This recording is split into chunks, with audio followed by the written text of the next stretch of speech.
Do you like teenage girls? When you say teenage, how old are we talking?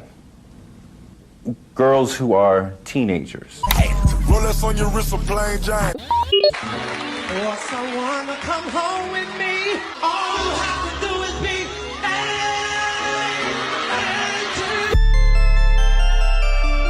Quit playing. I didn't do this stuff. But just use your common sense. This is not me. I'm fighting for my life.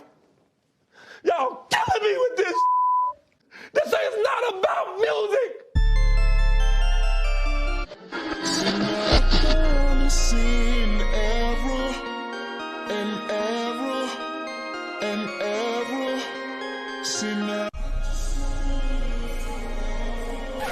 What up and welcome back. It's your girl Jane, the plainest Jane, and we got some syrup to get into. Per usual, a lot of people have been requesting me to cover this latest installment on R. Kelly. There is a part 3, which is actually split into 2 different parts. Part 1 came on last night on Lifetime at 9 p.m. Eastern Standard Time, and part 2 is coming on tonight at 9 p.m. Eastern Standard Time. So essentially in an hour and 9 minutes, part 2 is going to come on.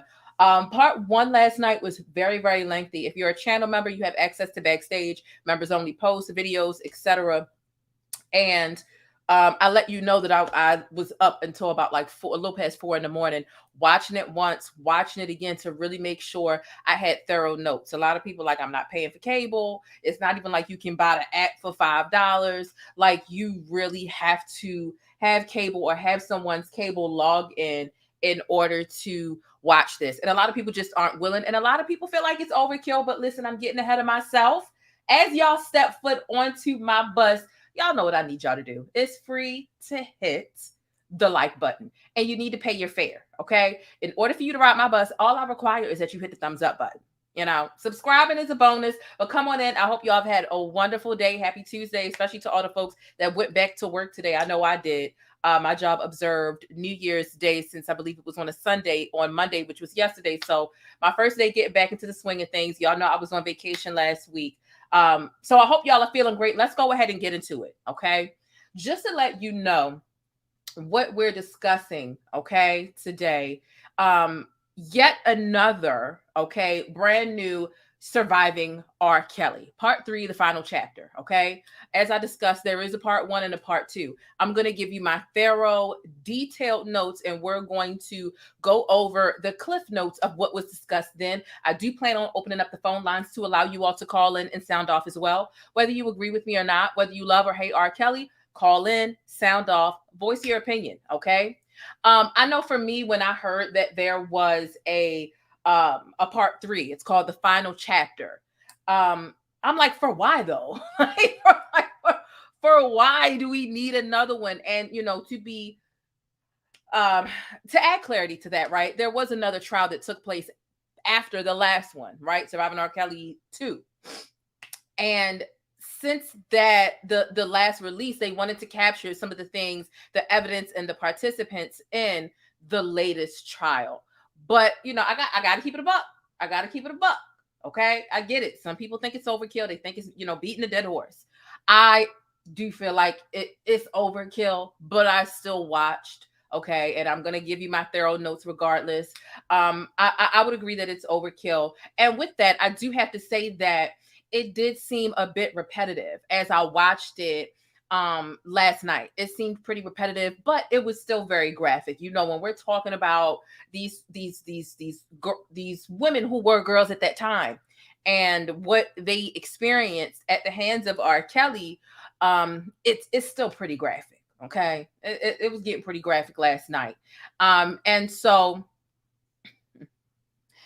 To be fair, you know, the fans, the Beehive is saying that Robert is releasing his own documentary to tell his side of the story. And we're going to get into the so-called trailer for said documentary as well. So they're running defense. They hate when their Kang is slandered. And those of y'all who are new around here, y'all know the Beehive are really just the hardcore R. Kelly fans. Okay. So they feel like they Kang is being slandered, all this other stuff. And they've come up and concocted a trailer to some documentary. To be quite frank, that's never going to happen. R. Kelly's never going to release his own documentary. But nonetheless, listen, it's time to get into this. And I was listening to the Wiley show this morning, and he talked about it briefly. And those P-Hive, those crazed and manic P-Hive members, I mean, they were calling in and saying R. Kelly is innocent. And they changed the definition of a pedophile. Well, pedophile just means you mess with 13-year-olds or younger. Not the 14, 15. Seek help. But nonetheless, listen, let's go ahead and get into it, okay? Make sure you hit thumbs up if you haven't already. And without further ado, let's go ahead and get into this, shall we? Of 40 billion motherfuckers loving me. That's right. You know what I'm saying? And I'm gonna tell you something. I'm gonna take this musical shit and I'm gonna inject these motherfuckers with this musical, beautiful motherfucking shit. No, don't do that. I can't afford no more kids. No. You don't understand. I am handcuffed like a lot of you motherfuckers. I'm handcuffed by my destiny. It's too late. They should have did this shit 30 years ago. It's too late. Rolex on your wrist, a plain Jane. Oh, not as too late. They should have did it 30 years ago. The irony in him saying that they should have did it 30 years ago, and his ass got sentenced to 30 years. And he's not even done standing trial in other states and jurisdictions. But nonetheless, okay, I do want to give you a warning as we begin to get into some of the details that I'll be recapping for you. Like I said, it was a little over 2 hours last night. Crazy. All right. This video, it's going to get into some gruesome details. So I do want to give you a trigger warning. Okay. It does contain some descriptions of sexual abuse and sexual trauma. Okay. So I just wanted to get that out the way and let you all know, if you're triggered by said things, you might just want to listen to the context and what we're leading up to and dismiss yourself or catch me in another video. Okay. I just want to keep it a buck about what you're going to hear. And I don't want anybody to feel blindsided. Right. But I think that goes without saying when we're talking about Robert, that we're going to hear some disgusting things. But real quick, I hope you're feeling all right. As I stated earlier, your mental health and your visible issues should definitely already be addressed. If not, get out of here and make sure you straight before you get to dibbling and dabbling and what R. Kelly and whoever else in the world has got going on. Because there's nothing in this video that's going to make you feel good outside of the P-Hive's delusion. Okay. And even that is somewhat sick. But shout out to the new subscribers. Shout out to my moderators and my channel members. I just want to say thank you to all of y'all. And of course, before I get into breaking down today's topics of viral events, make sure you subscribe and thumbs up or down. Either way, I truly appreciate it. Thank you for the engagement. But be sure to think critically and independently, regardless of what you hear from me or anybody else. So let's go ahead and start with, how was Robert even able to face trial again for the quote unquote same things that he stood trial for back in 2002, 2008, that whole trial, right? And real quick, a lot of you, if you watch my R. Kelly coverage throughout the years, you already know, but for those who aren't caught up and are wondering why or how, 11 months after R. Kelly's conviction and 7 weeks after his sentencing, he was back in court to face his Chicago trial, which was kind of like a redo for the 2008-ish trial. But it's not double jeopardy, right? So there were 18 counts that he stood trial for in that trial in the early to late 2000s.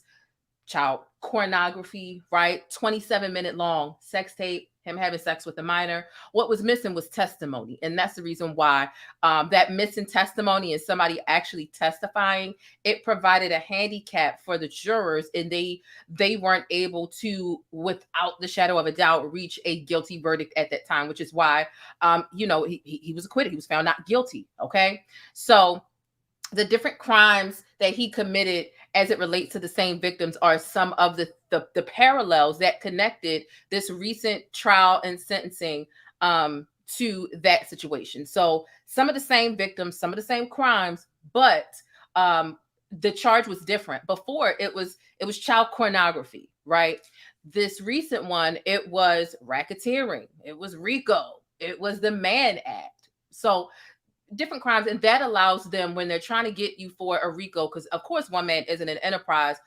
R. Kelly definitely, he wouldn't have been able to do this with just his person, right? He had enablers, he had people who were complicit, who were helping him orchestrate and pull off all of these things. And so there were multiple tapes, there were multiple victims, and other charges that weren't even a known factor at the time that the 2008 trial transpired. Okay, so hopefully that provides some clarity for you if you are wondering, how did he even get sentenced in the first place? And I mean, you really need to go back and do some homework. I covered the most recent trial. I think I have an R. Kelly playlist. If not, search my videos for the R. Kelly coverage if you really don't have a full grasp, or if you really want those juicy details. Okay, now let's get right into it without a further ado. The first thing that was discussed on this latest installment in the Surviving franchise, it was Bruce Kelly talking about his brother. Okay, Bruce Kelly is R. Kelly's oldest brother. You got Bruce, you got Carrie, and you've got Robert. Okay, and Bruce just so happens to be his oldest brother. Okay, so like I take my detailed and my thorough notes, and I also took plenty of screenshots so that I could show y'all and we could follow along. Now, if you've been watching the part 1 and part 2 of Surviving R. Kelly, anytime that Bruce was there to provide some insight on his brother, he was interviewed and he cooperated with the survivings. He was incarcerated. As you can see, he's in his jail attire. Well, now he's out. Now he's out and he's in his regular clothes, and he touched on that. And he was just like, well, now that I'm out, I'm on the outside. Now Robert is in. And he said that, that terrifies him. He's terrified about Robert being incarcerated because he said Robert is not used to those types of things. One of the first things that Bruce Kelly said about Robert, right? I quote, "Robert likes young women," Bruce Kelly says. But that's just a preference. That's just a preference. Everybody has a preference.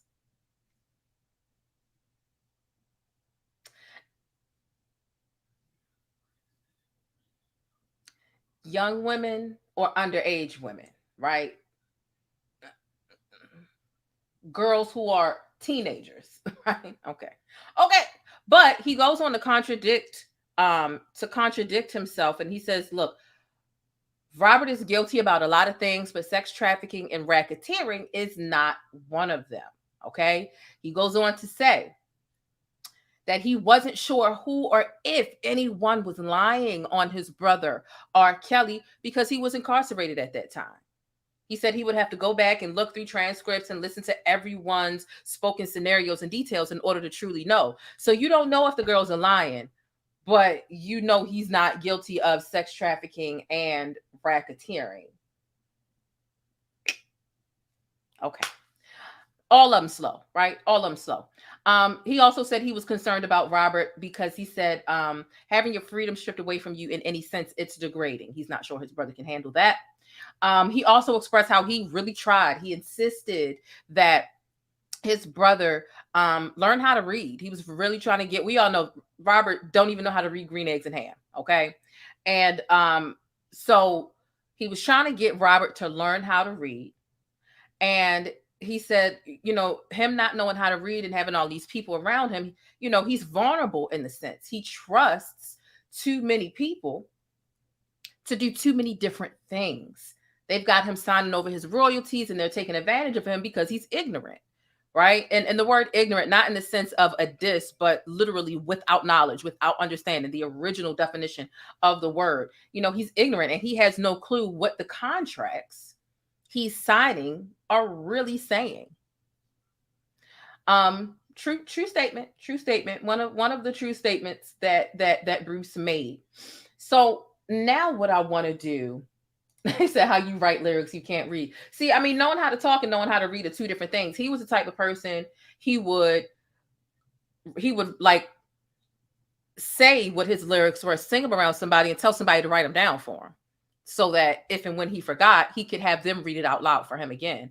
Hell, if I know, he probably drew pictures. I believe I can fly. He probably drew an eyeball, some wings, like he, child, who knows? Who knows? But nonetheless, right? And if you haven't already hit thumbs up, make sure you do so. And also share this video out via text message, Facebook, Twitter, your group chat, however you share messages. If there's somebody that you know, y'all follow R. Kelly, the trial, the survivings, make sure y'all share this video, okay? Sharing is caring, and it's also free. Or you could just send me $5 on Cash App. Either one, okay?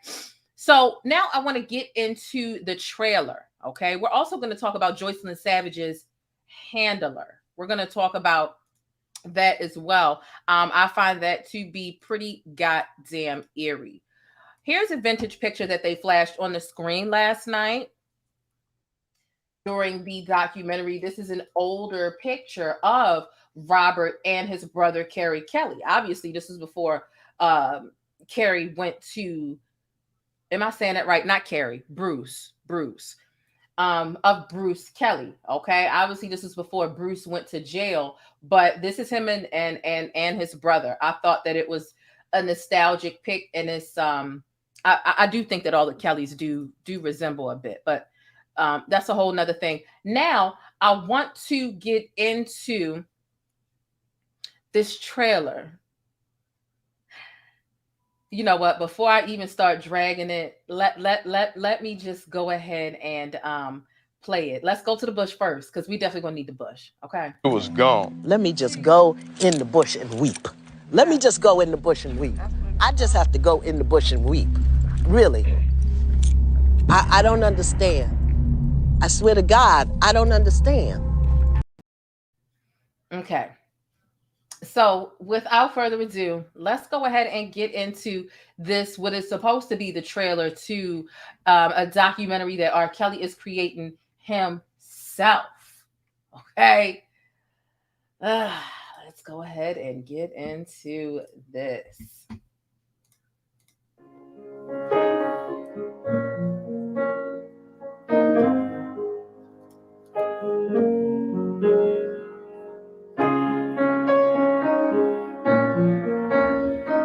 You're saying everything they said in that documentary about you is not true.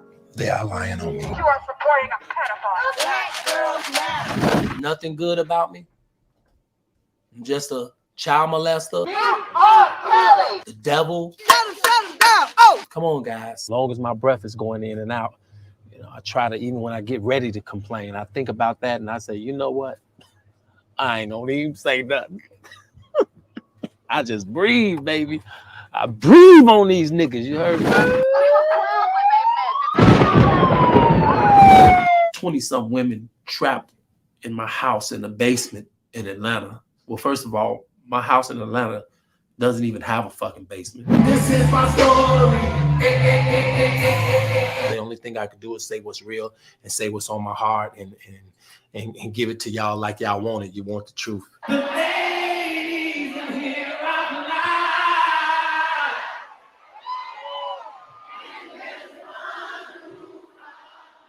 You ain't even got an education. You didn't even graduate from high school. You don't even really read, you know, and all of this old shit they told me. And I started believing that shit, man. Just something in me kept calling and shit. My heart was pumping this shit. It was pumping this shit. Hey fans, how y'all doing? It's your boy Kels. I love y'all. Thanks for supporting me for the last 30 years of my career. I'm very appreciative of that, and just you guys have kept me humble, kept me grounded, and kept me putting out this music for you guys. You guys inspired me to do it, so I'm gonna do it until you say don't do it no more. Don't say that though. You want to do what until you say don't do what no more? What if we said don't mess with them little girls no more? Would you do that? Okay. If I met your daughter and I took your daughter out and she was of age, what the fuck am I gonna do? Everybody, put your hands to the sky. You ain't got no money? Shit. Sue R. Kelly. You are Kelly. You are controlling, that you are abusive, that you tell women when to eat, when to go to the bathroom, when they can sleep, where they can dress. I know y'all know that shit is ridiculous, but the crazy shit is motherfuckers, stupid motherfuckers want to believe this shit. This shouldn't be happening. Every level, there's another devil. Whoever you are right now looking at me in my eyes, look in my fucking eyes, okay? I don't give a fuck about this fame shit. I'm a real motherfucker. My main goal is to unconfuse the world about R. Kelly.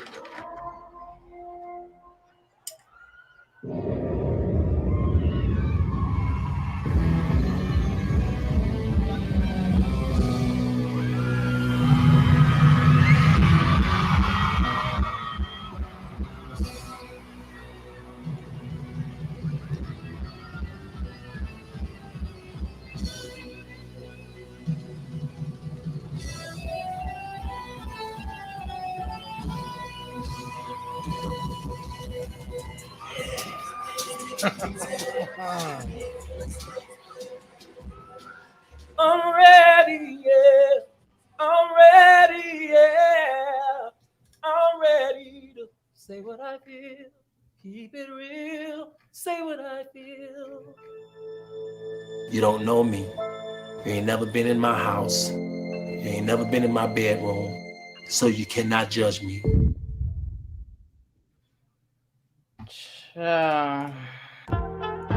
A whole extreme and absolute hot mess.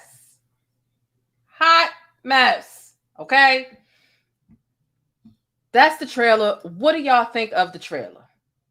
Do you think it's baloney? Do you think he's full of crap? Like, what are your thoughts? What are your feedback?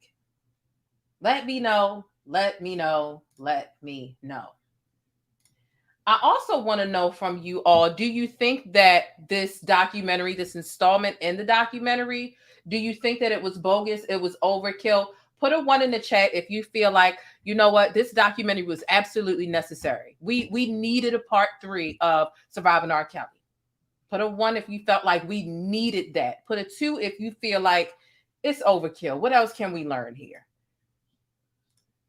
Make sure you comment down below in the chat. I'm curious to know what you all think. Okay. 1, if you think we needed it. We needed to shed light on it. 2, if you think it was overkill and we did not need it. Curious to know what y'all think in the comments. Okay. Mandela in the building. Shout out to Takashi Mandela. All right, let's keep it pushing. I got a special guest I'm gonna bring up soon, but I want to get through most of my bullet points first. But I do have the person that I'm gonna bring on, very educated, very astute, very up with, okay, the times with all of the R. Kelly information. We're gonna bring them on a little bit later. Okay, let's get into the Joycelyn Savage aspect of it. One thing I have to be honest about this documentary, not only did I feel like it was kind of overkill because I didn't learn anything new, to be completely honest with you. There's nothing new, at least not in part 1. Part 2 does seem to have a bombshell in it, and I'm interested in seeing that later tonight. The documentary was all over the place. It was all over the place. They were mixing time periods. They were mixing different trials. At one point, they would talk about 2002. Then they would talk about 2019. Then they would talk about 2022. Then they would go back, and 1 minute it's Asriel, and the next minute it's Joyce, and the next, like, it was all over the place. It seemed like it was rushed, and it can confuse you if you don't know the order of operations. It definitely seemed like it was thrown together last minute, and I think that Lifetime knows how to get Robert's name trending because they've done it with the first 2 Surviving R. Kellys. So that's just my honest feedback. Y'all know I'm always going to hold Robert accountable because he's a predator and he's a fucking creep. But I have to admit, not only was this repetitive, it seemed like we didn't really need it. It also seemed to be a little bit all over the place as well. I just want to keep that a buck. Okay. I don't like R. Kelly, but I can keep it real. I know the P-Hive is probably like, oh my God. Yeah. We didn't really need this. Joycelyn Savage parents and their testimony. I had to go back and reorganize my notes because they were talking about Joycelyn to Asriel to Cash to Joycelyn, so I had to put the people and the things together so that my notes weren't all over the place and you all wouldn't be confused by me taking notes based off of the order operations that the documentary gave. Okay. So Joycelyn Savage parents, and I'm going to play you a clip as well. Okay. The parents' testimony. She was 19 when she met Robert. But again, that's something that we all knew. Parents have been trying to get her to leave Robert since 2016. Okay. And the parents realized that she flunked out of college in order to spend more time with Robert. Now, something that you may have seen happening online within the last few weeks is Tim Savage, Joycelyn's father, really kind of leading the ship with calling out Joycelyn's handler. I'm going to play this clip for you really quick, and then we're going to come back and we're going to talk about this. Why are you here? I'm here to free R. Kelly. He's okay. This is her. She's seen in multiple different pictures across multiple different days and multiple different years walking with Joycelyn, and really kind of being overbearing. And you can hear her answer to this question when she's asked, "Why are you here?" Why are you here? I'm here to free R. Kelly. He's innocent, and I think they railroaded him. Joycelyn's handler says this to her parents at court when they ask her about Joycelyn's whereabouts.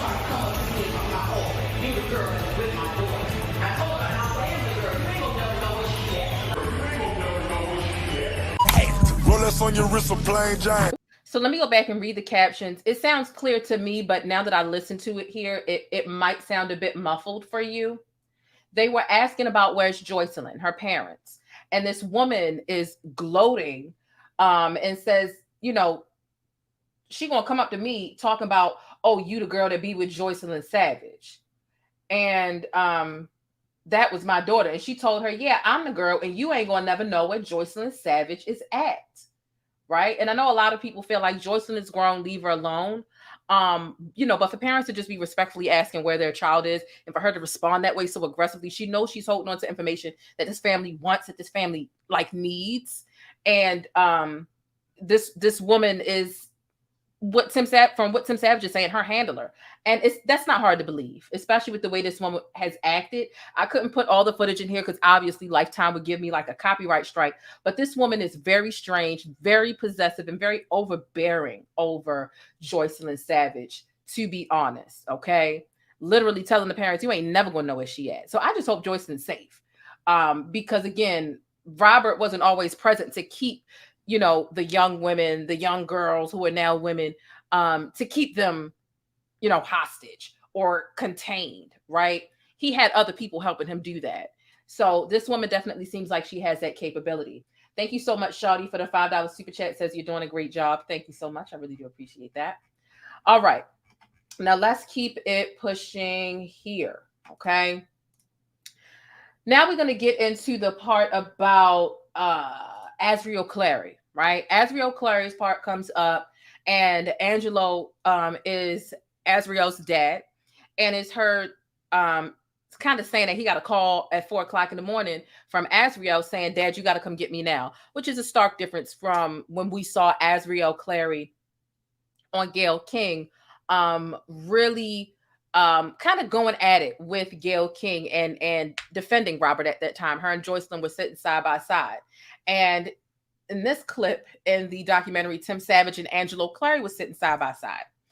And what was said was that Robert has means and people and ways to shield the girls and keep them from knowing the truth. And that's true. He likes young women because they're ignorant. They're ignorant to the games that he can play and how they can be manipulated, all while feeling like they know everything that's going on. And so Angelo, Asriel's dad, elaborates on how having his daughter back and how joyous it felt when he finally was able to rescue Asriel after he got this call like, Dad, you got to come get me now. And his wife told him, listen, don't go home. Don't stop past go straight to the airport and go get our child. Like, you don't even have time to change. And he said he was wearing his wife's hoodie and it was too small. Like, that's how urgent it was. And he said, he was joyous. He was just overjoyed to have his child back. But he says, quote, just because you have your daughter home doesn't mean you have 100% of your daughter home, because she still has ties from people from the time that she spent with Robert, who tried to suppress her from telling the truth. Okay. And y'all know Asriel and Angelo, they're all from Baltimore. So I do enjoy the Baltimore accent, despite the mild differences that Angelo and I have had. Now, the power and the tenacity of Robert's team to ruin Asriel and her family's peace is the next thing that they've touched on. There was a bomb threat sent to one of the premieres of the surviving R. Kelly. I'm not sure. I can't remember if it was one or two, but there was a bomb threat that was called. There was that. There was also a fire attempted to set at the Clary's home, and Asriel's car was also torched and set on fire as well. They also played the 911 call of when the home was set on fire. There was a home of 6 in the home at that time. Okay, so they played the 911 call, and Angelo spoke about this, and I could totally feel that. Like, what type of ties, what type of hold does a celebrity or anybody have to have over you for you to try to kill 6 people? There was a family of 6 in that house at that time, and he comes outside and he finds a gasoline canister and all the other stuff. And the person who actually did this was a relative of R. Kelly's publicist. And the publicist was Cash Jones. The relative of Cash Jones was Michael Williams. He actually pled guilty, and he was sentenced to 8 years for the arson of Asriel's vehicle. Okay, so that's that. They went over that. Then they go from Asriel Clary and they get into Kitty Jones. Kitty Jones was 33 years old when she met and started dealing with R. Kelly. She was working at the radio station. So I expect more common sense. I expect more wisdom for her. It's not right that she was abused, but the bulk of my sympathy and empathy goes with the people, the women who were 19 and younger who met Robert. Kitty was 33, but I'm not going to act like she's not a victim, like she didn't experience mistreatment, but just want to make it clear, Kitty was 33, okay? So her attorney lost clients. She's speaking about the hardships that she and the people around her had to go through as she comes out and she's speaking against and about R. Kelly, okay?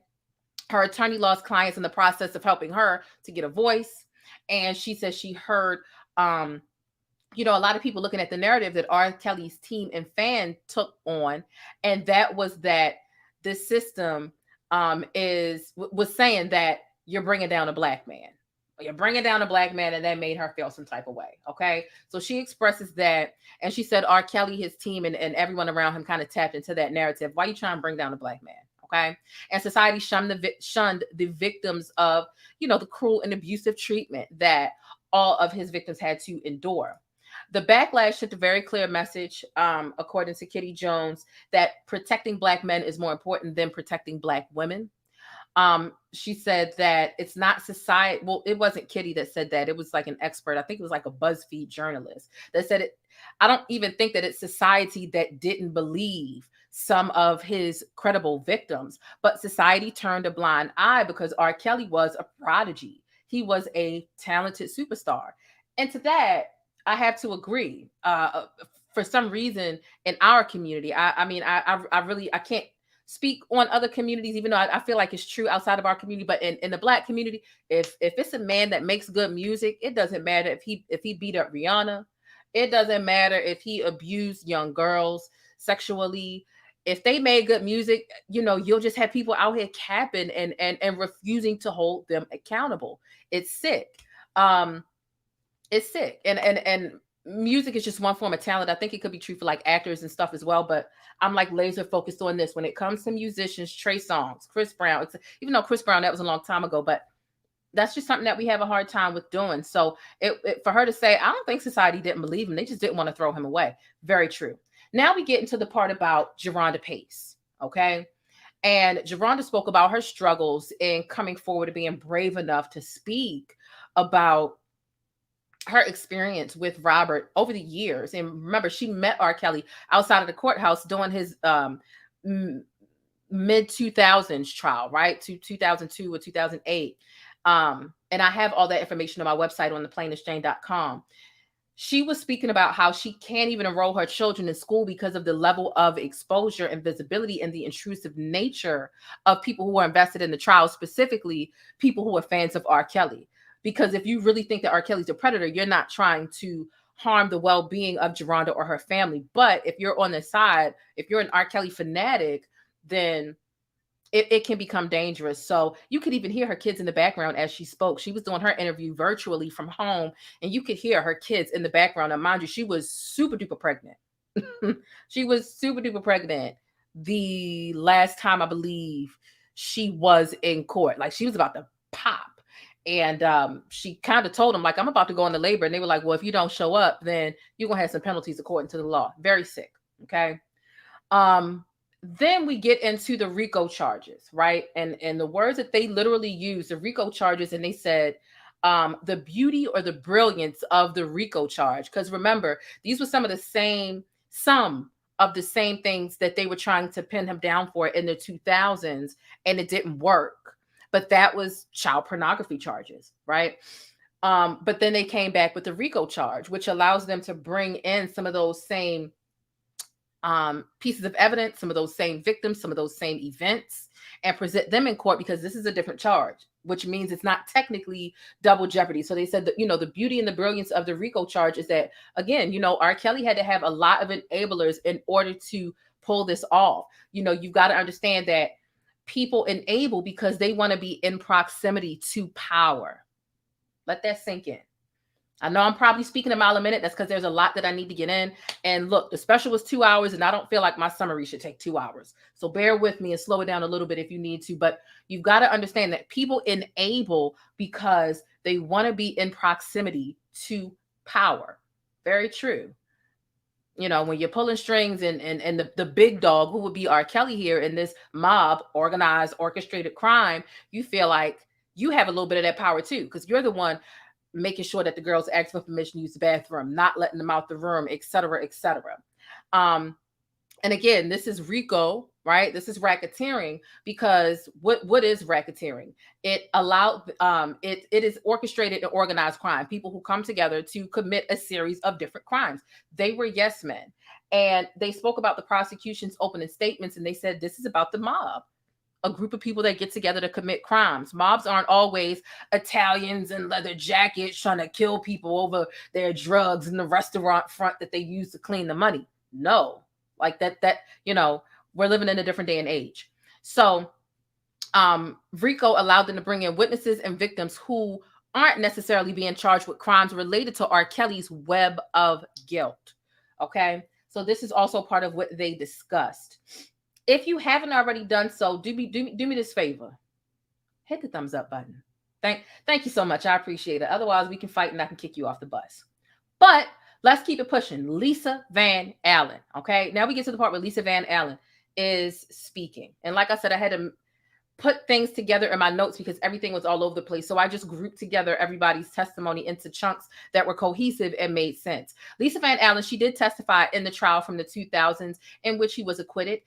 She said it took a great amount of persuasion to get her to understand how different the recent trials would be from the 2000s trial in which he wasn't held accountable. So she was nervous about testifying in the more recent trials because she felt like, okay, I'm going to be brave. I'm going to catch all the scrutiny from the general public, from his fans, from his team. And is he really going to be sentenced? Is he really going to be held accountable? So she spoke about that. Then we get into the hair braider who was Lanita Carter. Okay. This is the part where it's going to get a little bit graphic. It's going to get a little bit graphic. Okay. Trigger warning as far as what she endured. So she, and again, this was information that we all knew, but they went over it again last night. She was talking about the time she used to do R. Kelly's hair. She was trying to make a living, trying to take care of her family and her kids. And she was saying that when she was first, like sexually attacked or assaulted by Robert, that he literally hawk spit on her a couple of times. And she like literally made the noise, okay, and said that Robert told her, suck it for daddy. Oh, just trifling. Just beyond trifling. Even though I've heard it before, it doesn't make it any less. It doesn't make it any less disgusting to hear. Okay. Shout out to Mo Allen for increasing her membership for 6 months. It says, I'm convinced his elevator is stuck in the basement, stuck in the closet, whatever you want to call it. He ain't got all his marbles at all. Okay. So she also spoke about going into victim mode. And she said that she didn't feel good about speaking up and quote unquote getting him in trouble because she knew that she would feel bad about it. Herself speaking up and the other women speaking up, women or girls speaking up at that time, because she felt like, oh my goodness, we about to make him mad. Quote, literally, she said, we about to make him mad if we speak up or we testify about this. And she used an abusive relationship analogy because she said it's just like being in an abusive relationship, in which she made it seem like she had been in one before.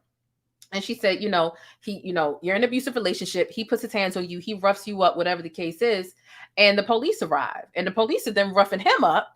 And you're wondering to the police, like, why are you roughing him up? After he done roughed you up and you've called for protection, you still want to protect your abuser in a sense. So she spoke about like that moral like conflict for her.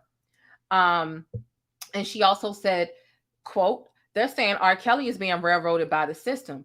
I don't want to take part in the railroading of him. Okay. So I totally understand, because that is a part of being a victim of sexual or domestic violence. You do want to protect your abuser, because somehow they've also psychologically or mentally manipulated you somehow. The next part, they talk about how Robert's legal team fell apart. As a matter of fact, let me make this bigger on the screen, because they got into this as well during Jerronda Pace's part. This is a tweet that I used clearly in back in 2001 when I covered the trial then. A forensic scientist testified at R. Kelly's trial this morning, saying the odds of the semen stains on Jerronda Pace's t-shirt being from anyone else besides R. Kelly are 1 in, I don't know, is this 36 trillion? In other words, it's impossible for this semen to belong to anybody else. There was a time she was over Robert's house and he ejaculated on her. And she wiped it off and had it on a shirt, and she left with that shirt. Well, they sent the shirt off for DNA testing and compared it to Robert. Lo and behold, the chances of it belonging to anybody else were 1 in 36 infinity. Is what I'm gonna call this number. 36 infinity. So that was that as it pertains to Jerronda Pace. I'm wondering, did I put, oh yeah, I'm about to get into the Asriel stuff in a second. There are also some alarming details with the Asriel experience that I'm about to get into in just a second here. Next in the documentary, they went on to talk about, hold on, somebody gave me the answer. 1 in quadrillion. Quadrillion. Lord have mercy. 1 in a quadrillion chance. Lord. Thank you so much for the $4.99 super chat, Robert, and I appreciate that. I'm so glad your name is Robert, but you don't act like Robert. Praise God for that. All right. They go into talking about how Robert's legal team fell apart. Wasn't too long until one of his next trials was coming up, and it was a mix between, did he fire his former defense? I think it was, what's his name, Greenberg. And then another woman comes in who really did horrible. I mean, the woman, what was her name? Like Nicole something. She did so bad, right? And they talked about her opening statement. And it was really lackluster, and it was all over the place, according to the journalists and all of the legal analysts. They said it was really just terrible. It dropped the ball. And her opening statement was 3 hours. One of the key mistakes they honed in that she made was she continuously called R. Kelly's victims girls, when their main defense was supposed to be that these were grown women. These weren't girls, right? So for you to continuously say girls, girls, girls, girls, and the girls, and Robert and the girls, you're kind of driving the point home that these were adolescent females that Robert was mingling with sexually, okay? Another mistake that she made was, she says literally, and I quote, "You must find R. Kelly guilty." I'm sorry, not guilty. She said that, and I remember reporting on that as well. So, I mean, she really didn't have as much experience, but R. Kelly was scrambling with his legal team, and for her to continuously call what she wanted to convey as women, for her to call them girls over and over again, but to tell the jury, you must find him guilty. I'm sorry, find him not guilty. Girl, just a mess. So they spoke about how that was all over the place, and it didn't cut it. Then they get to talking about Asriel's Asriel's experiences, right? And Asriel was speaking about, they played the clip where Asriel interviewed with Gayle King again for a second time. And she confessed to Gayle King that I was lying the first time I sat down with you when I was next to Joycelyn. I lied to you because I was being coached. And Gayle King said, coached by who? And she said, him. He would have us practice over and over and over again. If he didn't like our answers, he would make us start over, and so on and so forth. They would have to practice answering the questions. So they also got into the part about how, trigger warning, okay? We talk about some of the stuff that R. Kelly has done. It's nasty as hell. So real quick, trigger warning. How Robert would ejaculate on her and not allow her to wipe it off, like throughout the day, like wouldn't allow her to wipe it off. And that's something that I went over before, but although it's repetitive, it doesn't make it any easier of a pill to swallow, so to speak. It's still very graphic and uncomfortable. They also spoke about Asriel and other R. Kelly victims being forced to eat their feces. Eat their feces. What they said was if Asriel or whatever girl he wanted to punish with, having their own body fluids or plasmas smeared on them, if they hadn't sufficiently sexually pleased him, the punishment would be to smear feces all over themselves. And if they weren't enthusiastic enough about it, they had to do it all over again. So that's that. Okay. There was also a recording that was played at another trial where you could audibly hear R. Kelly urinating on one girl and making her say all types of crazy stuff. Like you could hear the splashing along with music playing in the background. And I've put that on the screen multiple times, the transcript to that. Okay. Geronda spoke about different anniversaries that the girls would have to go through, that they would have to drink urine and eat feces. There was also a former, I don't have the picture here, but that's okay. A former employee who wanted to remain anonymous, it was like a silhouette and a voice changer, confirmed that the girls had to eat feces as a show of loyalty to R. Kelly, and said that it even happened on the tour bus a few times, and that also they were made to have group sex with one another. Okay. So now we get into the part about Faith Rogers. Okay. The part about Faith Rogers, the parents testify about the nasty things that were hurled at them outside of the courthouse and inside of the courtroom. And her dad especially was talking about how much of a struggle it was for him, but how he held his composure nonetheless. Faith Rogers' mom did testify. The dad didn't testify. So, the dad was really speaking about those issues. Then we get to the part where they're going over again. They're going over again how R. Kelly was vibing to his own music in the courtroom. Like he's dancing to his own music because his music, an excerpt, right? An excerpt that proved that he was abusive to Faith Rogers. It had Robert's music playing in the background. So they're playing a clip, an incriminating clip of him sexually abusing a young woman. And instead of him feeling ashamed or embarrassed by that, he's actually like vibing and dancing to his own music in the courtroom. Very audacious. And I reported on this as well. At first, the press in the courtroom, they thought it was an accident. Like, okay, he just accidentally grooved to his one time. But he was actually continuously and repeatedly grooving to his own music. And, really just being bold about how good he felt like his music sounded in a guilty excerpt that's being presented in front of the court. Sick. Faith also expressed and shared the amount of slut shaming that she and the other victims had to endure while on the stand, and the near badgering of a witness during cross-examination, and they were definitely doing the most, raising their voice, getting irritated, trying to ask trick questions. Just it was over the top what they were doing. Now, Don Russell is let me put his picture on the screen real quick, and I'm just about done so I can bring up my special guest, because I want to know their thoughts about this as well.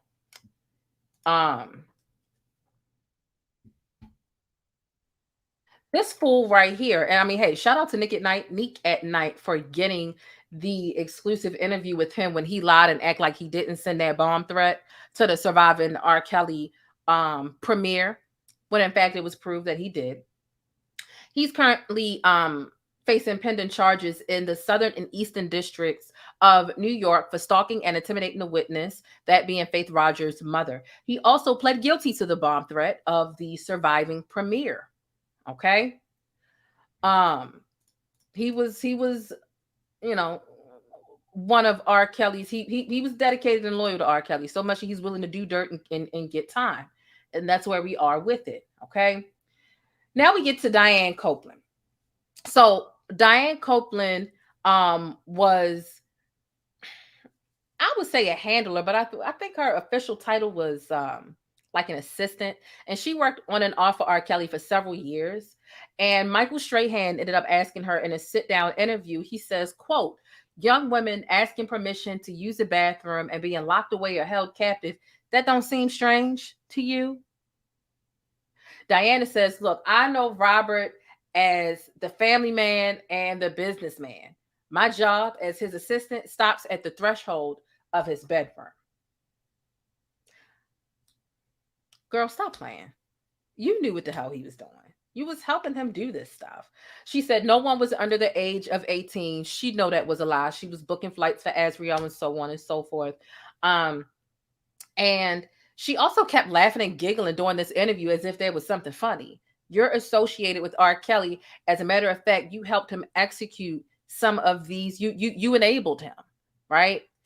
And, you know, she's laughing and giggling throughout the thing and saying, I don't think that anything I did was wrong. Now, mind you, this was a past interview, but this was something that they went back and reflected upon in this Surviving R. Kelly part 3.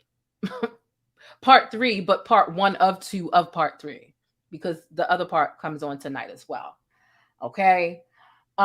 They said the bush, Jane, give us a minute. Let's go to the bush, child. It's just too much. It was gone. Let me just go in the bush and weep. Let me just go in the bush and weep. I just have to go in the bush and weep. Really. I don't understand. I swear to God, I don't understand. So that's that. What we are about to do, listen, don't come in this chat making fun of some of the unfortunate things that these victims had to go through. And that's why one of my moderators just either timed you out or blocked you. I'm not sure what they did, but I'm glad that they did it. Don't do that. Don't do that. That's not funny when you're trapped somewhere and somebody's making you do something vile as much as eating feces. So don't come in here with them type of jokes unless you want to be escorted out. Okay? So what we're about to do is we're going to bring up our guests. Let's go ahead and spend 60 seconds to pay a bill. And then we got some guests to get into. So make sure you hit thumbs up. Make sure you drop some pancakes in the chat. And then we got some R. Kelly experts going to come up here and let y'all know what they thought and some of the further intel that they have on Joycelyn Savage's handler in particular. Okay, we'll be right back. Get into this Black-owned business, Stickies. It's got things for inside your home, outside your home, and even on the go. JasmineMadeIt.com is your new destination for Black Girl Magic mugs, tumblers, and even wine glasses. You can even customize the tumblers and wine glasses. There's a lot going on for a low price over at JasmineMadeIt.com. And if you've been serious about wanting to support more Black-owned businesses, here's your chance. Let JasmineMadeIt.com handle all your problems for family and friends. You ever had a friend over and they just wasn't catching the hint or paying the rent? Y'all asses all get to stepping. Yeah, tell them to get to stepping with this nostalgic Martin-themed doormat and shop over a dozen different doormat designs over on JasmineMader.com. All right, stickies, you know what time it is. It's time to put your money where your mouth is and shop black today. Make life easier for you and your household by taking your family's hot or cold beverages on the go with one of these unique tumblers. It's insulated to keep your beverage at temperature, and it comes with a few different reusable straws and even the specific brush that you need to wash it so you can keep it sanitized and germ-free.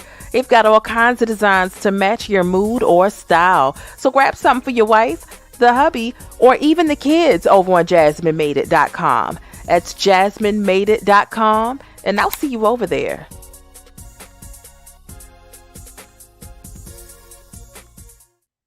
Okay, and don't forget, you can use code Jane over on the website to get 10% off of your purchase. No minimum purchase, dollar amount required, okay?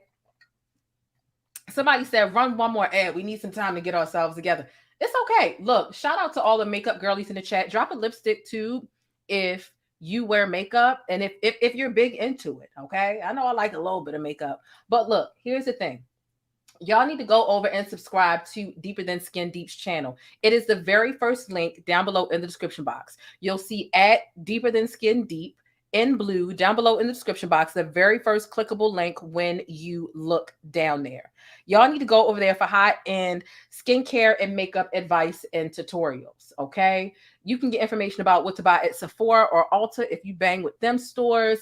She also she shares when there's a sale on items at Ulta and Sephora, which you always need because they're expensive, but I'll be in there a couple times a month on popular and mid to high-end products. I mean, I'm talking reviews on Pat McGrath, Dior, Fenty, Anastasia, La Mer, Giorgio Armani, Tom Ford, Gucci, Makeup Forever. And so, look, you get to see these high-end products in action and get an honest review to see if you like it and if the products will work for you and your skin type, okay? So treat yourself to a little something, okay? Or ask your spouse, ask your mate, ask your boyfriend, your girlfriend, the person that you laying in bed with at night, getting your little sneaky link on. Have them get you a little something. But I'm telling you, her channel is amazing. I've been watching it for a while now on the low. I'll be in the bushes. I ain't gonna hold you. But it's the high-end teas for me. It's the high end. So go check that channel out. Again, it is the very first link down below in the description box. Okay. Okay. I see we got some makeup girlies in the chat. Makeup girlies in the chat. Make sure you check out her channel. She's really good and really knowledgeable on the high end stuff.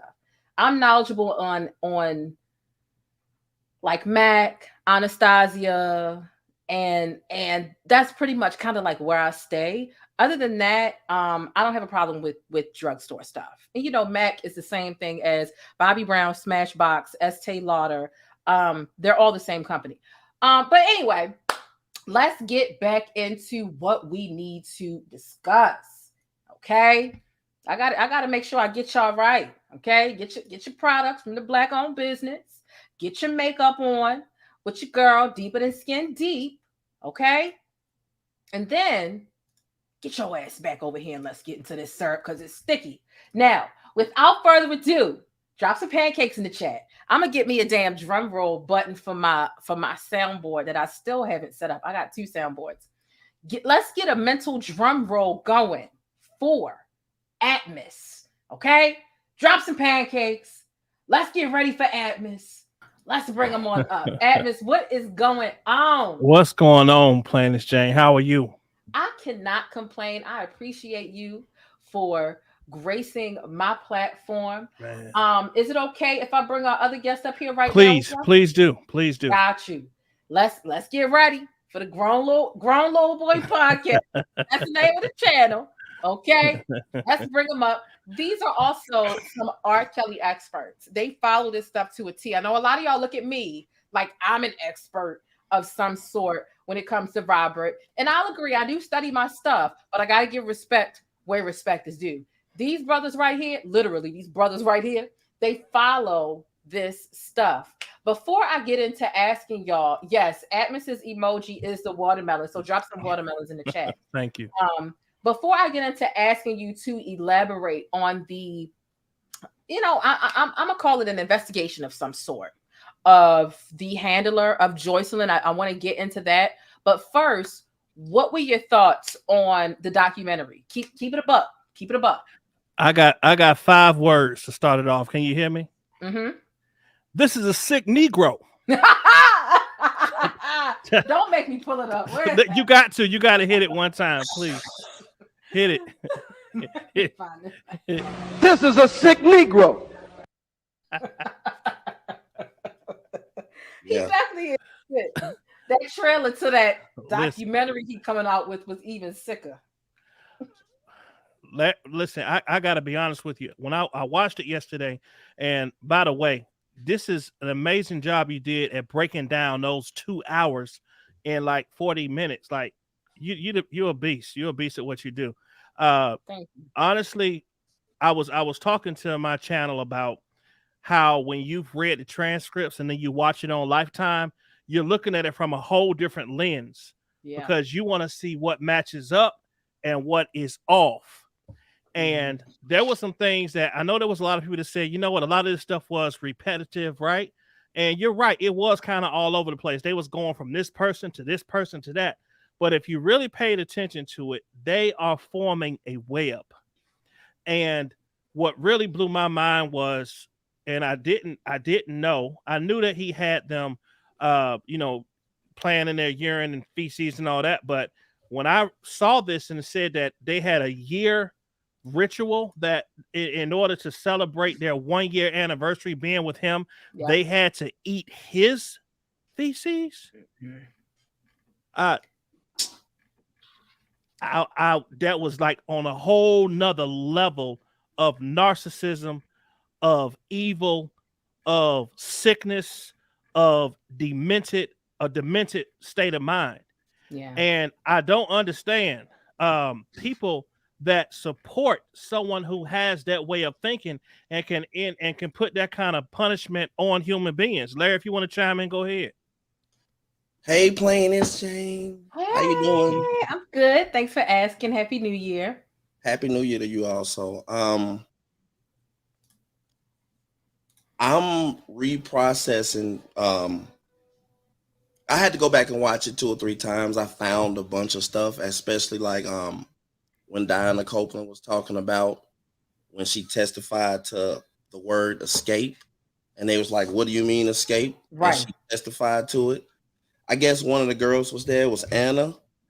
And she left. She got away. And he got on to Diana Copeland like, why did you let her escape? And I think that's one of the key things that got him convicted when it come to Anna. If you go through everything, like I said, the transcripts, and you read everything, you get a chance to see just how, sick that he is. He is really, really sick. So I don't know. That's just what I'm doing nowadays. I'm just really going back, and for the people that listen to me, I'm going back and I'm breaking it down, person by person, because, he has a lot of fans. And they attack 24 hours a day. While you were talking, 2 people that's supposed to be on the show tonight, it's the first time you ever see, like 2 of them you never even seen before. They already called their businesses. They already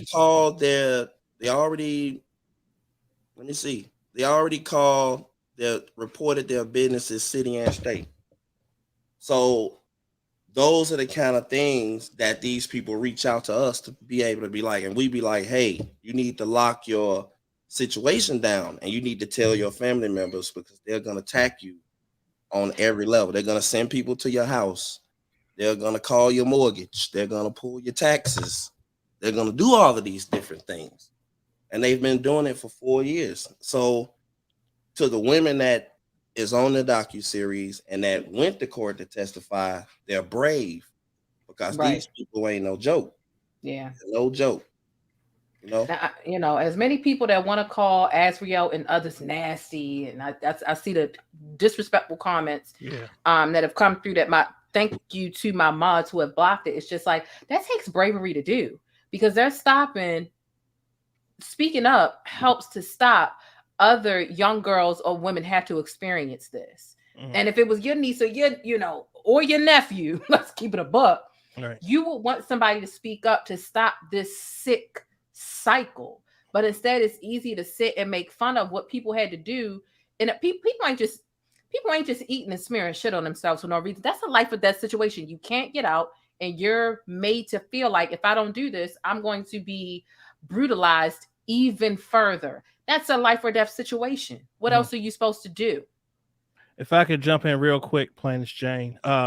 Another element of this whole thing that is heart wrenching is, people have their say so about the Savages. Some people feel like they may have done things to make their daughter, not want to speak to them or whatever. People are allowed to feel the way they do. However, when you're close to this situation and you actually are talking to Tim, like me and him talk at least once a day, or we text and I try to check on him and encourage him. Last night was our first time seeing Angelo, Pastor Rogers, and Tim sit together as fathers who were going through the same thing. And when I saw Angelo describe how he looked at his daughter in awe for that most of that 10-hour ride or however long that ride was, and he was just sitting there like speechless. And I saw Tim and his head just dropped. And because he's the only one without his child back, And it broke my heart. And it's when he was the one who really started this whole thing. He was the parent who spoke up first, and to see that everyone else has their baby but him, and he's able to sit there with those two gentlemen, that just shows how much strength he has. And I think every father, every mother out there saw his pain, even if you didn't like him personally. You had to feel a ripping at your heart for that situation. And so it's things like that. It could be any father out there, whether you're famous or not, it don't matter.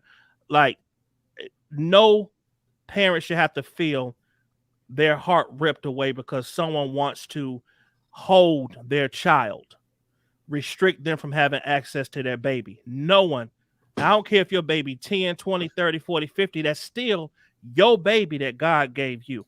And so those are the things that make me fight every day, that make me, talk about this and make me, pray for this family, because I can't imagine myself going through that kind of situation. I would literally I'd be in jail, or I would lose my mind. So shout out and prayers to the Savages, man. Straight up. Prayers to the Savages. I talked to Tim today, and R. Kelly released an email today. And I want to be clear, I didn't have the email. They put me in a federal motion about his emails, right? They did put me in a federal motion in his case about his emails. But these emails came from his people screenshotted off YouTube. He put an email out today denouncing the destruction of his fans and what they have been doing to the girls and the parents and the media. I'm guessing he's in jail and he watched Surviving R. Kelly, and everybody in there probably said, hey, we about to beat you up. You know what I mean? So he did put an email out today. Like, you look, and it is a long stretch, but I hope that somewhere along the line he could be a man and communicate with Tim about his daughter, and the Savages get to see their child.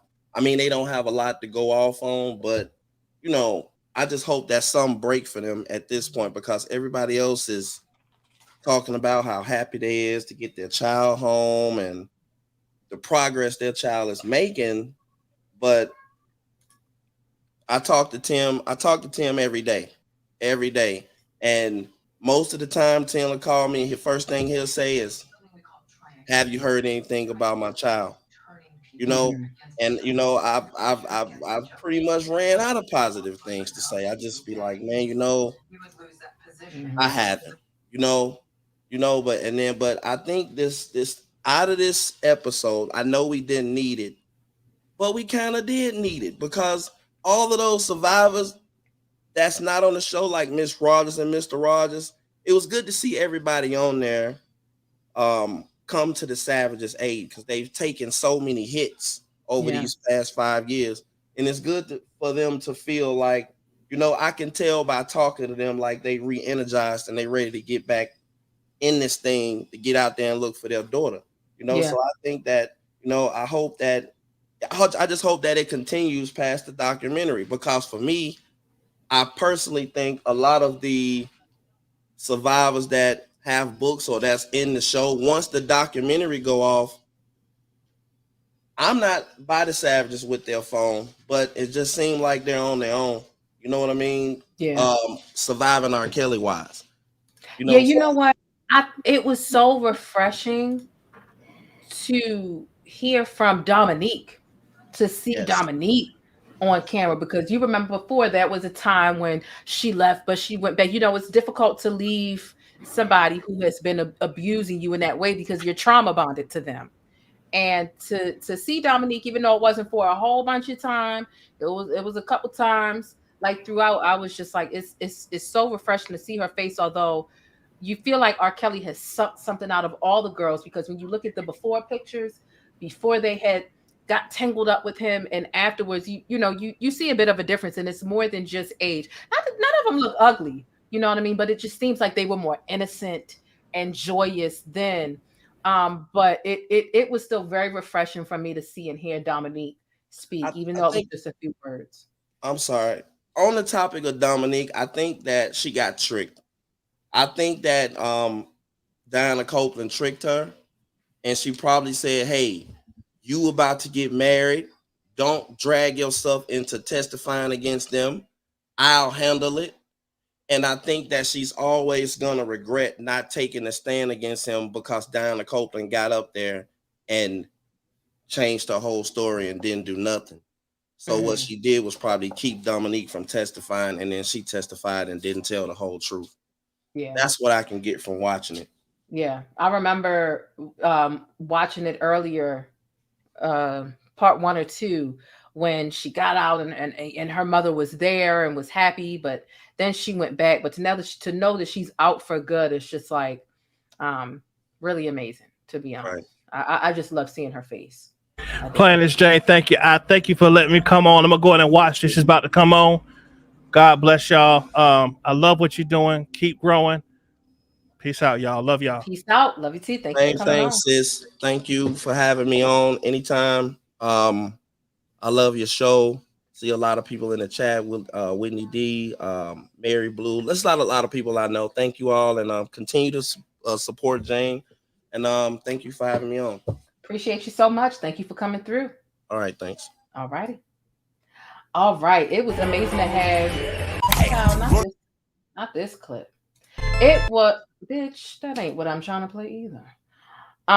It was amazing to have them on there. Definitely, if they don't already know, they are more than welcome to come back tomorrow, because I doubt I'll be able to take all my notes and organize all the notes to come back for y'all this evening, but they are more than welcome to come back to talk about their thoughts when I do the next broadcast on the part 2. Okay. What was I about to say? Oh, I wanted to show y'all a couple of things. Number one, have y'all ever seen this picture here? Let me know. Have you seen it? I think I put it backstage a couple times, but I don't think I ever put it out here for everybody. I've put this backstage a handful of times on the old channel and this one. But nonetheless, here's what I'll do. I want to open the phone lines to see if anybody wants to call in. Okay. If anybody wants to sound off, whether you agree or disagree, it is okay. All right. Even if you're an R. Kelly fan, it's okay. It's okay. I'm going to drop the link for anybody to call in if they would like to. There's the link. I want to get into this transcript because I do think that it is important. Okay. I do think that it is important. He said, Mr. Glitter Draw. Okay, so remember when I was telling y'all about, a lot of people try to act like it's a myth that R. Kelly is as sexually abusive as he is. But it's not. This is the information from when the press is there, when you're dealing with sexual abuse, specifically sexual abuse of a minor, but sexual abuse in general, typically the public or the press or the journalist or whoever wants to come in and sit in the courtroom, they aren't allowed to see the graphic footage, but they can hear the audio of the graphic footage. And this is a description from a very reputable source and a publication. They're describing the audio, although they weren't able to see it. It's very, very graphic, right? So I want to give you a trigger warning, but I just want to, you know, for the folks that act like he's not a nasty son of a gun, these are some of the things I got to pull up and read all over again. Just in, the court is letting the media listen to audio played for the jury of R. Kelly allegedly hitting a victim because she was suspected of stealing. He says, quote, "Keep your eyes closed." R. Kelly said, "Oh, your eyes open? Guess what? We starting over." Followed by slapping and crying. Now, after the alleged assault, the woman is heard weeping as R. Kelly makes her say over and over again, "I'm a stupid bitch, daddy. I want you to fix me." R. Kelly tells her to keep going and that he loves her and has her back. R. Kelly also demands and says to her, without a frown, without an attitude, "You do what the fuck I say." The audio goes on for nearly 15 minutes. It's from a video played for jurors alone, not publicly in the courtroom. Now they're playing the clip from later in the same encounter where they're having sex. Splashing is heard. Now, mind you, the splashing is obviously him urinating on her, specifically urinating on her face. So they're playing a clip from later in the same encounter where they are having sex. Splashing is heard with the woman telling R. Kelly, "Oh, there's piss everywhere." Frank Sinatra is playing in the background. The song is called "Come Fly With Me." In their closing argument, prosecutors mentioned this clip, but said only bodily fluids were involved. That wasn't role play and that wasn't consensual, they say. You saw it with your own eyes. The prosecutor said, and by the way, Anna testified about that. And the other video with the bodily fluids, she testified about that too. And she said it was humiliating. So, you know, for people who think it's far-fetched, all those women lying, they not getting peed on, they not drinking, they don't got to smear feces on themselves. Stop playing yourself. The audio and the evidence is here. And graphic, and this is just a small amount of the graphic description. 6 tweets, 15 minutes worth of stuff. There was a lot more. I cut it down for the sake of the screenshot. This is why they call him the pissy Pied Piper. He likes to pee on people. He likes for people to play with their or his bodily fluids and feces and defecation. Well, same thing, but he's a nasty son of a gun. Nasty. Okay. And there are plenty of his fans who feel like, oh, watch on appeal. He's getting out. He's going to be free. Okay. If you say so. So let me go ahead. And see, they said the bush. Y'all trying to go to, yeah, I think we do need to go to the bush and weep after that. That was pretty. It was gone. Let me just go in the bush and weep. Let me just go in the bush and weep. I just have to go in the bush and weep. Really. I don't understand. I swear to God, I don't understand.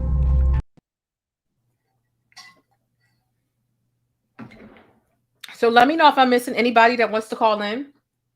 I'll do last call. Put a siren. Put the red siren in the chat or a telephone emoji if you want to call in. If I missed you, I'll drop the link one more time. After that, we're going to go ahead and get out of here so I can catch it. Y'all know I like to watch it twice, right? I know some people want to come on and 5 minutes after it's done, they want to go live. I like to honestly watch it twice to make sure I've caught everything, to make sure all my quotes are right. And we've only been here for an hour and 18 minutes. Perfect. I like to watch it twice to make sure I'm really giving you a good regurgitation of what took place. Okay. So here's what I'll do. I'm going to drop the link one more time. In the meantime, let me see. They do that in Dubai also. Yeah, it must be a thing for some. I think it's a kink for some, but the thing about it in Dubai is you're getting paid for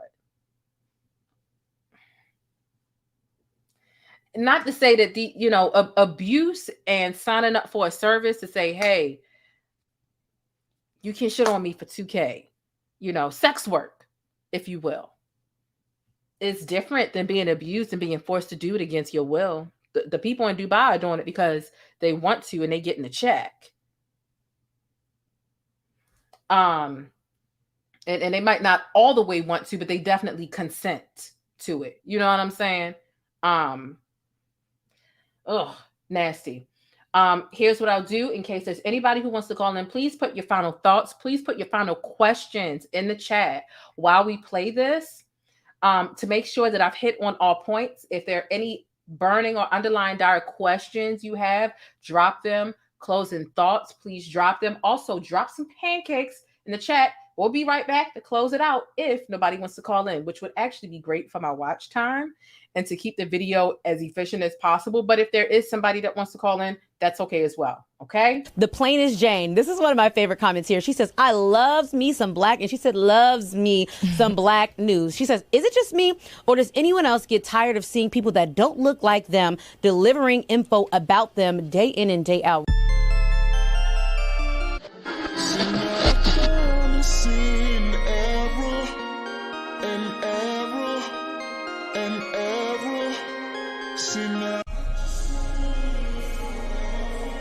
So wait a minute, you ain't joined the channel yet so that you can access special perks over here with the plainest Jane?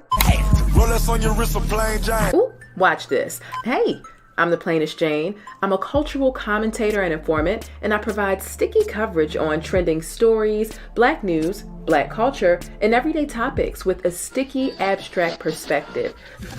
So get familiar with the perks. I've carefully curated all of these things, and it's just a little exclusive glaze to amplify the way that you express yourself. So get comfortable, get used to our official emoji over here. That is the pancake stack, because it's always sticky in Hollywood and in real life, and especially when you spend the time over here with the plainest Jane. Like I said, I hope you enjoy the exclusive glaze that I've provided for you to amplify the way you express yourself, and I hope you enjoy the digital vibe. Hey, listen, I always want you to keep it sticky, but be sure to think critically and independently, regardless of what you hear from me or anybody else. But most importantly, I hope that you're feeling all right, and hopefully you've had some time to tackle some of your invisible problems. I know I got a couple of new subscribers, and I just want to say thank y'all. I really do appreciate you. And if you're not quite feeling all right, this channel right here, once you join, it's going to help you kick back and decompress always, but it'll also keep you in the know with what's happening with the best black news, celebrity entertainment, and a splash of controversy. So again, get comfortable. The first drink is on me, all right? Act like you got some sense, and I'll see you around. But don't forget to keep it sticky 24/7 by following me on Instagram, but hit that notification bell so that you always know when I upload and you get your dose of syrup first. Now, with all that stickiness being said, the most important thing I want you to remember about this neck of the woods and the plainest Jane is Black Lives Matter. And if you don't agree, buy pumpkin. That would take you out. I don't play that shit. Now you gotta go for real. It's just that simple. Hey, look, whether you join or not, I do want you to stay beautiful, black, and blessed. And just know I appreciate your support. I'm your girl, the plainest Jane. And let's see what's happening in these virtual streets. You ready? All right now. This could be a crazy ride. I'm warning you now.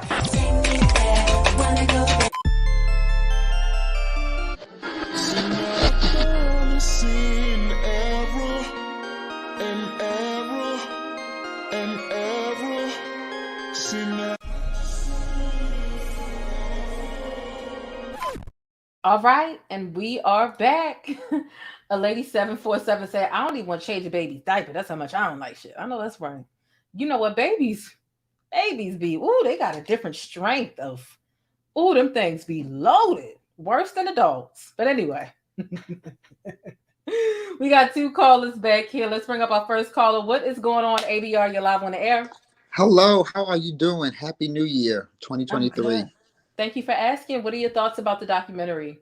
Well, I haven't watched the documentary yet, but I have, of course, watched the past 2 documentaries of Surviving R. Kelly, parts 1 and parts 2. But I did hear, I kind of got in late, so I went back to the beginning of your show, and I heard the recap, and oh my gosh, I wanted to throw up my little, dinner snack out my mouth, after hearing that R. Kelly made them eat their own feces, and even his own, and even his feces, to show loyalty. That's just, yeah. Horrible. Very horrible, yeah. But hopefully I can try to catch the part 3. I'm sure they're gonna I don't have cable or anything, so I would have to kind of try to wait until it gets like on like YouTube, where you can purchase like YouTube will well, like Surviving R. Kelly, because I purchased the part, I think I purchased part 1 and part 2 on YouTube, to where like all of the episodes, like the whole seasons and stuff. So I just have to wait until they release part 3 and I can watch that. Yeah, but it's just disgusting, of what he made them do, and that's all I'm gonna say. But before I leave, I just want to say that when I was on the show last time during the Christmas show, I did fall asleep, and I did see that part of the episode where you were calling me out, like hey, like, am I asleep? Yeah, I did fall asleep. Yeah. So yeah, but I'm awake now, of course. But I am looking forward to what life brings in 2023. First and foremost, my mental health. Mental health is very important. Because just this what we've heard on the news recently, about mental health issues that's happened, and some people taking their lives. And I even had known somebody who I went to college with who had taken his life before. Oh, I'm so sorry to hear that. Yeah. But I'm glad you're taking care of your mental health. I do appreciate you calling in and participating per usual. Thank you so much. Thank you so much, and you have a happy new year, 2023. I sure will. You too. I'll see you next time. All right.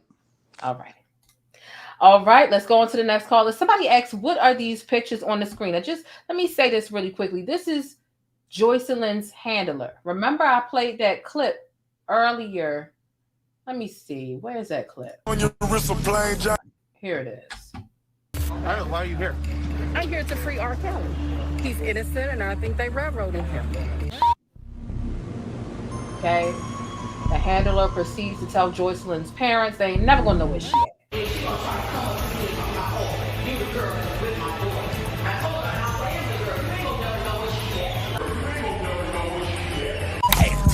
On your wrist, a plain giant. So this is the woman here in this picture. And remember how they keep saying one man isn't an enterprise, right? Oh, one man couldn't have done all of this by themselves. Well, tell me why she has the enterprise literally saved in her phone and is missing and making calls to and from said enterprise that she and the rest of the Beehive claim doesn't exist. That's what this receipt is all about. Okay, so that's what this is on the screen. Let's bring up our next caller before we wrap up. AMK, what's going on? You live on the air. Hey, how you doing, Jane? Like I'm like fucking livid right now. These R. Kelly sympathizers, like y'all need to say with your chest. Cam up and say with your motherfucking chest.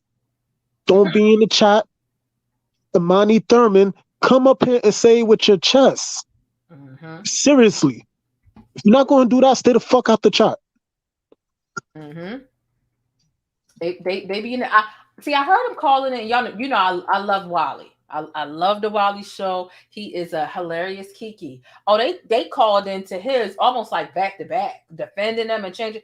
I guess maybe they sense that I'm not going to let that slide. Like, I don't mind a difference of opinion, but you're not about to change the definition of a pedophile over here. You're not about to say a pedophile is somebody that chooses girls who are 13 and younger, and that's it. And the 14 and over, that's not that's a pedophile. And I'm not letting that slide. A difference of opinion is one thing, but when you're trying to defend a predator with faux facts, I'm going to have to correct you on that. And it probably is going to sound or get kind of argumentative because they're defensive already anyway, especially because Wiley knows Robert is a predator. He said that several times. So they call in defensive when they know the original stance is Robert ain't shit. And so it might sound like an argument unless you're respectfully, placing your difference of opinion. But I don't know why nobody that supports R. Kelly wants to call in over here anymore. I had like one or two of them in the past, but now it's like they don't want to call in no more. I don't know why. Yeah, but they be all in your chat though. Yeah, that's the thing. Like say that shit with your chest. Like that's all I'm getting at. Cam up so we know who you are, a helping hand with the whole situation. And we need to see like who a nasty ass motherfucker is. That's who we need to see. Put your face on it. Yeah. So man, listen, like I'm real like irate right now with these I'm gonna hang up, Jane. This is your platform. But yeah, like I have zero tolerance for predators. Zero. Yeah, I mean, it's same with Robert. It's so much. There's so many women over 21 giving away the cat for free with little to no requirements, and especially when you got some celebrity status, that's enough to make them not even. They'll go out to dinner and damn near buy you dinner. You know what I'm saying? Like, so that's the part that's just. And I get it. It's about control. It's not about why you choosing kids when there's so many women throwing their panties and bras at you. Robert's not interested in women his age. He's interested in young, naive women. That's the thing. But when the world is your oyster, and that's what the world was to R. Kelly at the height of his career, and even before he got incarcerated, he still wanted kids, and that's a sickness. And I still feel like he'd be sick even if his sister didn't do what she did to him. Remember, his sister molested him, right? I still feel like he would have some problems because the man around the corner molested him too. And his mother took a payoff for that. And he also seemed to be strangely had an Oedipus complex for his mom. He wanted his lips where his mother's lips were. Man, I don't give a fuck what his issue is. He need to get his head busted. Yeah. Like period. I don't care what happened in his childhood. Them babies ain't have a chance. Yeah. And now Jocelyn, she got to get reprogrammed. Like literally. Literally. And yeah, Joycelyn already seemed a few years behind, in my opinion. And it's not her fault, Jane. It's not her fault. Like it's them helping hands, and Robert. Like he's a grown ass man at the end of the day. Mm-hmm. Like I don't care if he can't read, if he's illiterate or not. And I couldn't be in the same vicinity as that man. And I'm telling you, I can't. Mm-hmm. I can't like, at all. And for the sympathizers and for the R. Kelly supporters, I can't be around y'all neither. Mm-hmm. Like because what else would they let him happen? Around me if you want. What else would they let happen next door or in the proximity? These are the type of women where when a girl will come and say, "Hey, Uncle such and such touched me," they'd be like, "Be quiet. You was being did you tempt him? You was wearing some shorts, wasn't you? You should, like they're them types." I be hoping that when I hear these defenders of Robert that show that they never are able to care or watch or supervise children, because you can hear what they would and wouldn't let slide. And my typical defense when people aren't being empathetic is, what if it was your child or your niece or your little sister or your nephew? But in the case of these R. Kelly folk defenders, I don't even think that will work, because I truly think that they they would let it slide because they're so enthralled, they're so enamored by Robert that it doesn't matter what analogy you bring. What if it was your kid? What if it was, they don't give they would let it happen because they want the benefits of that proximity of fandom, even, and that's a parasocial relationship, or the actual proximity to Robert. There's no fixing those types of folks. There's no fixing them. I really hope in some type of near future that the helping hands, like they go to jail too, because all those people walking, they susceptible to do it again. Mm-hmm. So like if money would make you look the other way about a child being abused, like something is seriously wrong with you, and you don't need to be here with us, Mm-hmm. and that's just 100. Mm-hmm. That's a fact. Look, I'm trying to compose myself right now, but I'm gonna go. Thank you for calling in. I appreciate you, AMK. All right, thank you. All righty. I saw somebody in the chat that said, didn't R. Kelly just have a baby? No, he did not. I debunked that several times. I told y'all that's been a fake page posing as Jocelyn for years, selling promo slots based off of the traction that they get on the page. Robert did not have a baby. First of all, before Robert even came out and said, I didn't have a baby, and that me and Joycelyn don't have a child. Before that, I told y'all it's fake page. He ain't had no baby. His attorney has came out and said that he didn't have a baby. But even before his attorney came out and Robert came out, I let y'all know this is a hoax. Go to that Joycelyn page that was claiming they had a baby now. They've deleted it. Why? Because a woman came forward and said, this random ass page is using my baby's picture on that page. I knew it was just a matter of time before. Whose baby was this? The book that came out by Joycelyn Savage. Don't get me wrong, I made a couple dollars off of, reading that book. People were interested about what was in that book, but they only used public knowledge to write it. Joycelyn very well did not write that book. Doesn't seem as though Joycelyn wrote that book. The same way that underscore Joycelyn Savage page is not Joycelyn Savage. Joycelyn Savage does not speak to the media. She hasn't spoken to the media since the Gayle King interview. After that, she went radio silent. So for her to all of a sudden speak to the media, be okay with the blogs, be posting her child, when Joycelyn's number one goal is to stay low key, either her goal is to stay low key, which would make sense, right? Remember when her and Asriel were trying desperately to stick around with R. Kelly, and they didn't want to be rescued or snatched away from R. Kelly. Either her goal is to stay low key, or the people around her aren't allowing her to use social media. Joycelyn she's not talking to the press, so she wouldn't be flamboyant with her business or her personal business in general. The last thing that we've so-called heard from Joycelyn was after the Gayle King interview. There was a letter written from Joycelyn as R. Kelly's so-called fiance, and she wrote that to the courts in an attempt to help alleviate some things. As a matter of fact, I'll pull it up right here. Y'all know I keep my receipts ready, okay? This is the letter that Joycelyn Savage wrote to the judge in New York when she wanted to put in a good word for her man, R. Kelly, okay? She said, Dear Honorable Judge Ann Donnelly, again, this was the judge in New York. Thank you for the opportunity to share my experiences with Robert. My name's Joycelyn, and I'm Robert's fiance. I'm writing this letter in support of Robert in advance of his sentencing, so I can explain to the court that I'm not the victim that the government has portrayed me to be. My relationship with Robert is amazing. He's the best thing that ever happened to me. We have a very special connection. We're deeply in love. I still support Robert to this day. I don't know why they didn't use Grammarly and correct this, but I still support Robert to this day because I love him and I'll always be there to support him. Robert is not the monster that the government described him to be. The Robert I know is very sweet, gentle, and kind. And at the end of the day, he's always made sure that I'm taken care of and any other woman that he was with as well. Robert's an all-around incredible person. He loves his music and is very passionate about that. He's positive, outgoing, and very generous. He always takes any opportunity he can to help those in need. He's very determined and focused on his goals, and the things that have been said about him with me and other women being held against our will, which is absolutely untrue. It's a complete opposite of who he is and what my relationship is like with Robert.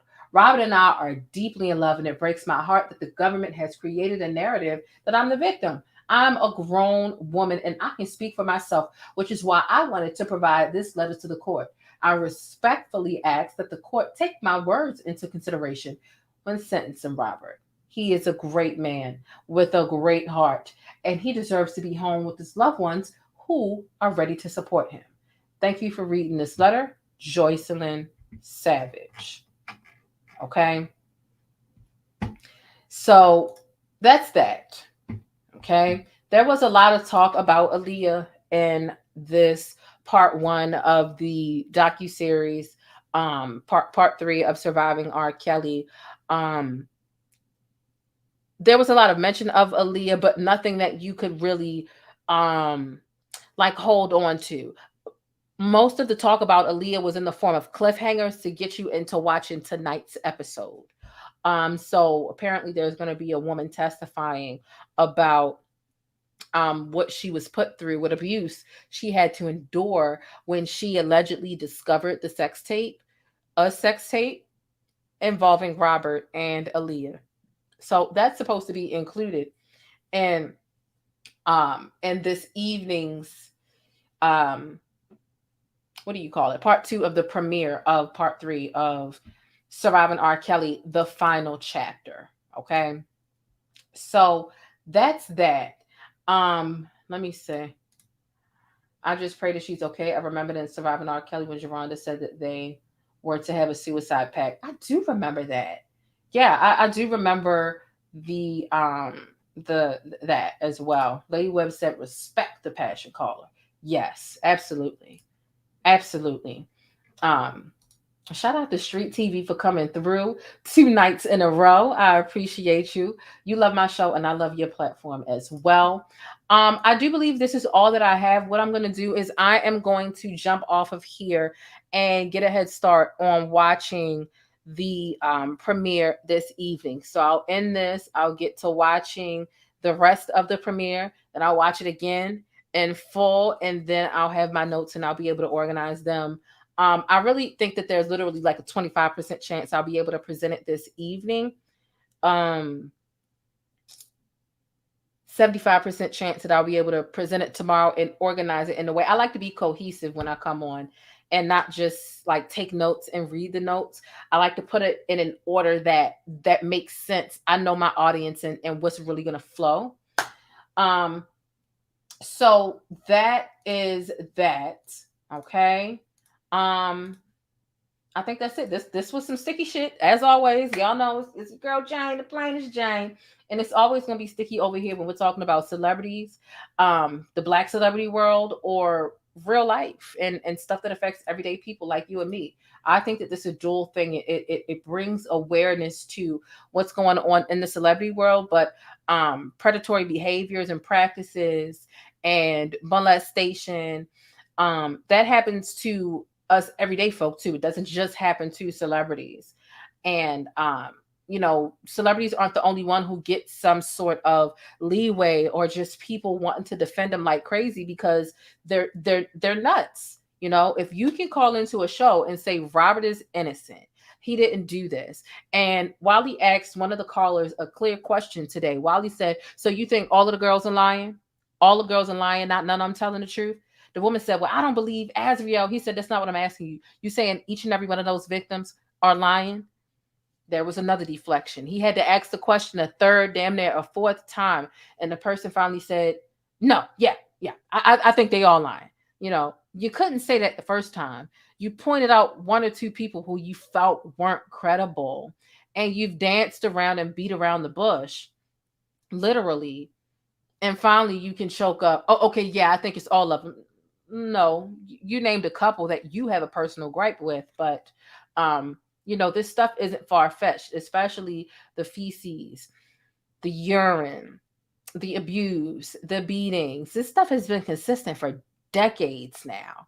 Women from the 2000s And even the 99s and 2000s in their experiences speaking up and out about Robert, all the way up to 2018.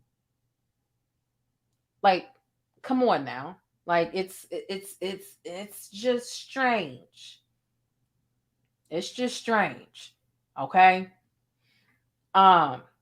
So, you know, it is what it is. Let me go ahead and get started on my homework. And my homework is making sure I can take good notes for part 2 to present you an amazing show later tonight or tomorrow as it pertains to this R. Kelly stuff. I know that a lot of you all value my insight, my input, and my opinions as I've been following and studying R. Kelly for years now. So I'm very well versed on it.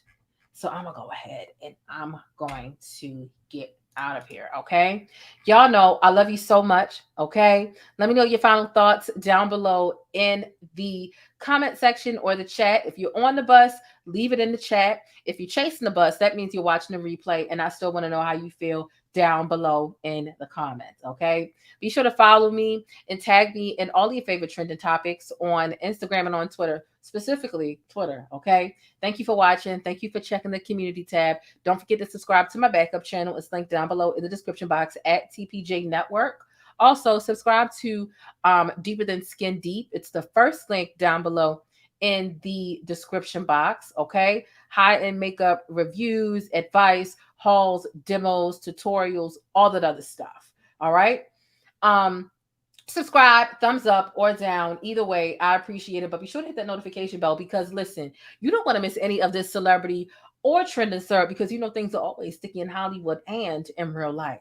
Y'all make sure y'all drop some of them pancakes down below and y'all stay beautiful, black, and blessed until the next video. Deuces. But that's it. If you want to catch more of my commentary on Black culture or vital and trending information, be sure to subscribe by hitting that little circle in the middle of the screen, or I'll catch you in one of these rectangles to the right in another video. I'll see you there.